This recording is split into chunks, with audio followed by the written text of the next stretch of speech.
വഴിയെ. ഇത് എൻ്റെ കയ്യിൽ മുജാഹിദിന്റെ ഒരു പുസ്തകമാണ്. ഇത് ഫ്രീ ആയിട്ട് തന്നതാണ്. അപ്പൊ ഇതിലുള്ള ഒരു സംശയം ചോദിക്കാനാണ്.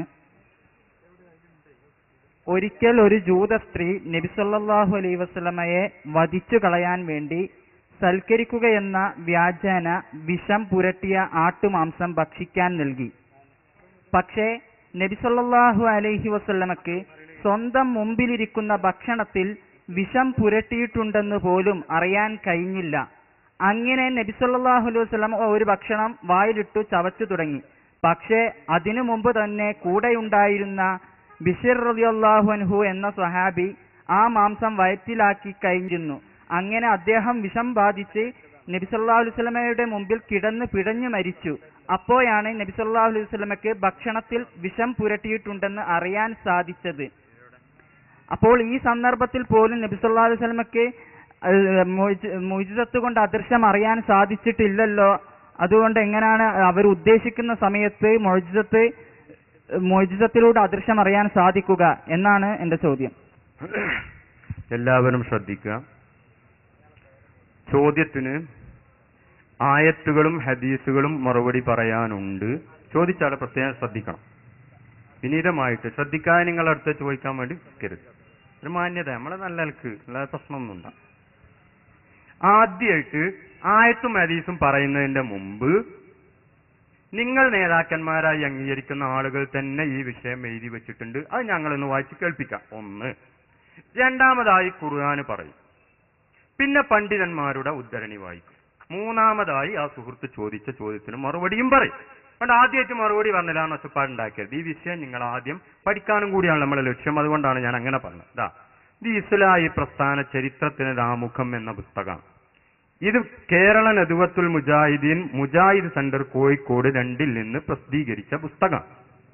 ഈ പുസ്തകത്തിൽ ഇബ്നു തൈമിയ്യ എന്ന് പറഞ്ഞ വലിയ ഒരു പണ്ഡിതനെ പരിചയപ്പെടുത്തുന്നുണ്ട്. ശൈഖുൽ ഇസ്ലാം ഇബ്നു തൈമിയ്യ എന്നാണ് പറയുന്നത്. ഇതിൽ പറയുന്ന എന്താണ് കേട്ടോളൂ, ഞാൻ വായിച്ചു തരാം. നമ്മൾ പ്രശ്നം ഉണ്ടാക്കേണ്ട ആവശ്യമില്ലല്ലോ, വിഷയം പഠിക്കാനല്ലേ. പക്ഷെ മനസ്സിലായാൽ അത് അംഗീകരിക്കുക എന്നുള്ളതാണ് ബുദ്ധി. പിന്നെ മർക്കട മുസ്തി എന്ന് പറയുന്നുണ്ട്. ഈ മർക്കട മുസ്തി എന്ന് പറഞ്ഞാൽ തന്നെ എന്താണ്? മർക്കട് എന്ന് പറഞ്ഞാൽ കുരങ്ങുന്ന, മുസ്തി എന്ന് പറഞ്ഞാൽ കുരങ്ങന്റെ കയ്യുന്ന. അതെന്താ സംഭവം? പഴയ കാലത്തൊക്കെ കുരങ്ങനെ പിടിക്കാൻ വേണ്ടി ഈ വായു കുടുസായ ഒരു പാത്രം കൊണ്ടുപോയി വെക്കണം. ആ ഒരു പാത്രത്തിൽ അരി കൊണ്ടുപോയിടും. അതിന് ഈ കുരങ്ങന്റെ കൈ ഇങ്ങനെ ഇട്ടായിക്ക് കൊള്ളും. അരി വാരിയാ പിന്നെ അങ്ങോട്ട് കിട്ടൂല. അങ്ങനെ ഒരു കാല സ്ഥലത്ത് കെട്ടിയേക്കല.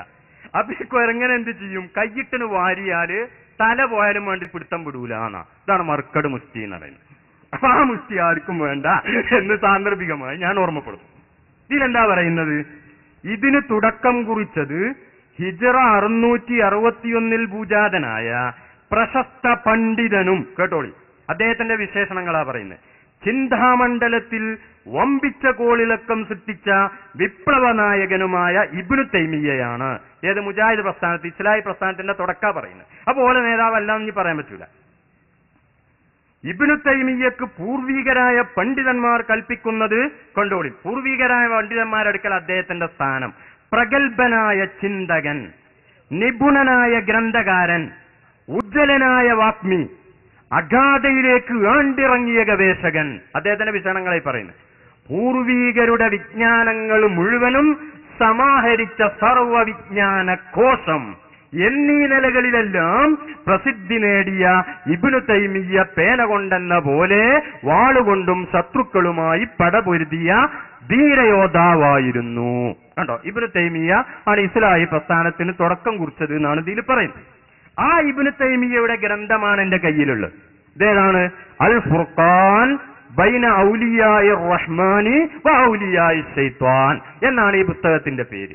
ആ പുസ്തകത്തിന്റെ 69ാമത്തെ പേജിൽ അദ്ദേഹം ചോദിച്ചതിന് മറുപടിയുണ്ട്. അതുകൊണ്ടാണ് ഞാനിത് വായിക്കുന്നത്. 69ാമത്തെ പേജിൽ എന്താണ് പറയുന്നത്?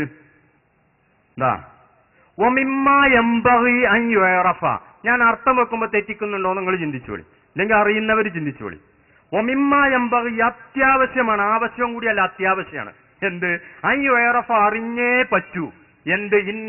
അന്നൽ കറാമാത്തി, കറാമത്തുകൾ കത്തക്കൂനു ചിലപ്പോൾ അതുണ്ടാകും ബിഹസ്ബി ഹാജത്തിർ റജുലി, ഒരാളുടെ ആവശ്യത്തിനനുസരിച്ച് കറാമത്തുണ്ടാവും. എന്ന് പറഞ്ഞാൽ എനിക്ക് കറാമത്തുണ്ടെങ്കിൽ ഞാൻ ഉദ്ദേശിക്കുമ്പോൾ ഉണ്ടാവും, അല്ലാത്ത കറാമത്ത് കൊണ്ട് എന്ത് കാര്യമുള്ളത്? കറാമത്താണ് ഇയാൾ ആദരിച്ച് അയാൾക്ക് കൊടുക്കണമെന്നാണ് എന്റെ ഭാഷാർത്ഥം. ആദരിച്ച് എന്നെ ആദരിച്ച് എനിക്ക് ഞാൻ ഉദ്ദേശിക്കുമ്പോൾ ഇല്ലെങ്കിൽ പിന്നെ അതിന്റെ കാര്യം പിന്നെ എന്തിനാണ്? അങ്ങനെ ആദരവിന്റെ ആവശ്യമില്ലല്ലോ. അതാണ് കത്തക്കൂണു അദ്ദേഹം പറയുന്നത്. കത്തക്കൂണു ചിലപ്പോൾ അതുണ്ടാകും റജുലി ആവശ്യത്തിന്റെ ആളുടെ ആവശ്യമനുസരിച്ചുണ്ടാകും. എന്നിട്ട് വിശദീകരിക്കാണ് ഈമാൻ ദുർബലനായൊരു വിശ്വാസി കറാമത്തിലേക്ക് ആവശ്യമായി. അവിൽ മുഹ്താജു അല്ലെ മറ്റുള്ള എന്തോ ആവശ്യമുള്ള ആള്, രോഗമാകട്ടെ പനിയാകട്ടെ എന്തോ ആകട്ടെ, എന്നാൽ അത്താഹു മിൻഹ ഈ വലിയ ആ കറാമത്തിൽ നിന്ന് കൊണ്ടുവരും മായുഖവ്വി ഈമാനഹു ദുർബല വിശ്വാസിയുടെ ഈമാൻ ശക്തിപ്പെടുത്താനും വയസുദ്ദു ഹാജത്തഹു ആവശ്യം എന്താണോ അത് നിറവേറ്റാനും ആവശ്യമായത് ഉദ്ദേശിക്കുന്ന സമയത്ത് അവൻ കൊണ്ടുവരും.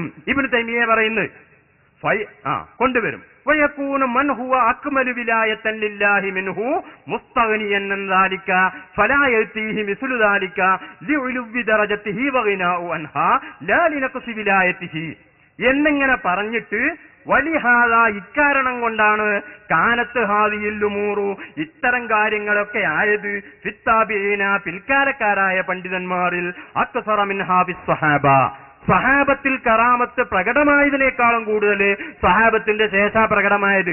അവര് മോശക്കാരായതുകൊണ്ടല്ല, ദുർബല വിശ്വാസികളും മറ്റുമൊക്കെ സ്വഹാബത്തിന്റെ കാലത്തുള്ളതിനേക്കാൾ കൂടുതൽ പിൽക്കാലത്തുള്ളത്. അപ്പൊ അവർ ഈമാന് ശക്തിപ്പെടുത്താനുള്ള ചില കറാമത്തുകൾ കാണിച്ചു കൊടുക്കേണ്ടി വരും. ആ കാണിക്കേണ്ട ആവശ്യം വരുമ്പോ കാണിക്കും. ഇബ്നു തൈമിയ്യ പറയുന്നത് ആയത്ത് ഹദീസൊക്കെ ഇൻഷാ അല്ലാഹ് പറയും. ആദ്യം ഓല നേതാക്കന്മാരെന്നെ പറയുന്നതാണല്ലോ നല്ലത്. അതുകൊണ്ട് ആയത്ത് പറഞ്ഞിട്ടില്ല എന്ന് പറയണ്ട, ഞാൻ പറയും കേൾക്കിങ്ങള്. ബിഖിലാഫി മൻ തജ്രി അലാ യദൈഹിൽ ഖവാരിഖു ലിഹുദൽ ഖൽഖി വലിഹാജതിഹിം അതേ സമയത്ത് സൃഷ്ടികളുടെ സന്മാർഗത്തിന് ഉപയുക്തമായ അവരുടെ ആവശ്യ നിർവഹണത്തിന് ഉപയുക്തമായ കാര്യങ്ങൾ വെളിവാകുന്നവരോ ഫഹാഉലായി അഅ്ലമു ദറജതൻ ഇക്കൂട്ടരാണ് അല്ലാഹുവിന്റെ അടുക്കൽ ഏറ്റവും കൂടുതൽ സ്ഥാനമുള്ളവർ എന്ന് ഇബ്നു തൈമിയ്യ പറയുന്നു. അപ്പൊ ഈ പുസ്തകത്തിൽ എന്താ പറഞ്ഞത്? ഒരാളുടെ ആവശ്യമുണ്ടാകുന്ന സമയത്ത് അവനിൽ നിന്ന് കറാമത്ത് ഉണ്ടാകും. അതുണ്ടാവൂല്ലേ എന്നാണ് ചോദ്യമുള്ളത്, അല്ലെ? അതിന് മറുപടി ഇബ്നു തൈമിയ്യ ഉണ്ടാവും എന്ന് പറഞ്ഞിട്ടുണ്ട് എന്ന് ഒരു മറുപടി. ഇനി രണ്ടാമത് ഇതേതാണ് KM മൗലവി സ്മാരക ഗ്രന്ഥം എന്ന് പറഞ്ഞ KM മൗലവി മെമ്മോറിയൽ ട്രസ്റ്റ് കമ്മിറ്റി പ്രസിദ്ധപ്പെടുത്തിയ ഒരു പുസ്തകമാണ്. ഇതില് ഇമാം റംലി 10ാം നൂറ്റാണ്ടിലെ മുജദ്ദിദാണ് എന്ന് പരിചയപ്പെടുത്തുന്നത്. ഹിജ്റ ഓരോ നൂറ്റാണ്ടിലുള്ള മുജദ്ദിദ് എന്ന് പറഞ്ഞാല് പുതുതാക്കുന്ന ആളെന്നാ. അതായത് ദീനിന്റെ കാര്യങ്ങളൊക്കെ ഇങ്ങനെ തേഞ്ഞു മാഞ്ഞു പോകുമ്പോ അവർക്ക് ഈമാനിന് ശക്തി ഇതൊക്കെ കൊടുക്കാൻ വേണ്ടി ഒരു പുതുതായി ആ കറാമത്തുകളും ഒക്കെ മറ്റുമൊക്കെ ഇങ്ങനെ കാണിച്ച് ചില കാര്യങ്ങളൊക്കെ ചെയ്ത് ദീനൊന്ന് ഉഷാറാക്കുന്ന ആള് ഇവർക്ക് മുജദ്ദിദ് എന്ന് പറയും. അങ്ങനെ 10ാം നൂറ്റാണ്ടിലെ മുജദ്ദിദായി ഇമാം റംലിയെ ഈ പുസ്തകത്തിൽ പരിചയപ്പെടുത്തുന്നുണ്ട്. ഞാൻ വായിക്കാം.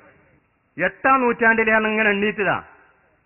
8ാം നൂറ്റാണ്ടിലെ മുജദ്ദികളിൽ ഇമാം ഇബ്നു ഖൽദൂൻ റളിയല്ലാഹു അൻഹുവിന്റെ പേര് പ്രസ്താവ്യമാണ്. 9ാം നൂറ്റാണ്ടിലെ പരിഷ്കർത്താക്കളിൽ എണ്ണപ്പെട്ടയാളാണ് ഇമാം സുയൂത്തി റഹ്മഹുല്ലാഹ്. 10ാം നൂറ്റാണ്ടിലെ മുജദ്ദികളെ എണ്ണപ്പെട്ട ഒരു മഹാനാണ് ഇമാം ശംസുദ്ദീൻ. ഇമാം റംലിയെയും പ്രസ്തുത നൂറ്റാണ്ടിലെ പരിഷ്കർത്താവായി ചിലരെണ്ണിയിരിക്കുന്നു എന്ന് ഈ പുസ്തകത്തിൽ പറയുന്നുണ്ട്. ആ ഇമാം റംലി റഹ്മഹുല്ലാഹ് അദ്ദേഹത്തിന്റെ ഫതാവർ റംലി, അദ്ദേഹത്തിന് ഫത്താവുണ്ട്, ഫത്താവർ റംലി. 10ാം നൂറ്റാണ്ടിലെ മുജദ്ദിദെന്ന് അവർ തന്നെ അംഗീകരിച്ച് എണ്ണിയ ഇമാം റംലി തങ്ങൾ എന്താണ് ഈ വിഷയത്തിൽ പറയുന്നത്? അതാണ് ഞാൻ രണ്ടാമത് കാണിക്കുന്നത്. 3ാമത് ആയത്ത് പറയും, ഹദീസ് പറയും, മറ്റുദ്ധരണികളും പറയും, മൂപ്പര ചോദ്യത്തിനും മറുപടിയും പറയും. വിഷയം പഠിക്കലാണ് നമ്മളെ ലക്ഷ്യം. ഇമാം റംലി പറയുന്നു. ഇമാം റംലിയോടൊരു ചോദ്യം. എന്താ ചോദ്യം? ചില ആളുകൾ ഇങ്ങനെ വിഷമഘട്ടങ്ങളിൽ ഒക്കെ യാ ശൈഖ് ഫുലാൻ, യാ റസൂലല്ലാഹ്, യാ ശൈഖ് മുഹിയുദ്ദീൻ ഇങ്ങനെയൊക്കെ ഇങ്ങനെ വിളിച്ച് കാവലിനെ തേടാറുണ്ട്. ഇങ്ങനെ തേടൽ അനുവദനീയമാണോ അല്ലേ? ഒരു ചോദ്യം. രണ്ടാമത് ചോദ്യം, അങ്ങനെ ചോദിച്ചാൽ അവർക്കതിന് സഹായിക്കാൻ കഴിയുമോ ഇല്ലേ? രണ്ടാമത്തെ ചോദ്യം. ഇങ്ങനെയുള്ള ചോദ്യത്തിന് മറുപടി പറയുമ്പോ ആ ചോദ്യത്തിന് അത് അനുവദനീയമാണ് എന്ന് പറഞ്ഞിട്ട് ഇമാം റംലി പറയുന്നു, വലിർ റുസുലി പ്രവാചകന്മാര്, വല്ലംബിയായി അംബിയാ മുർസലുകൾക്കും, വല്ലൗലിയായി ഔലിയാക്കൾക്കും, വസ്സാലിഹീന സജ്ജനങ്ങൾക്കും ഇഗാസത്തുൻ സഹായിക്കാൻ കഴിയും. ജീവിതകാലത്തെന്ന് മാത്രമല്ല ബഅദ മൗതിഹിം അവർ മരണപ്പെട്ടു പോയതിന് ശേഷവും സഹായിക്കാൻ കഴിയും.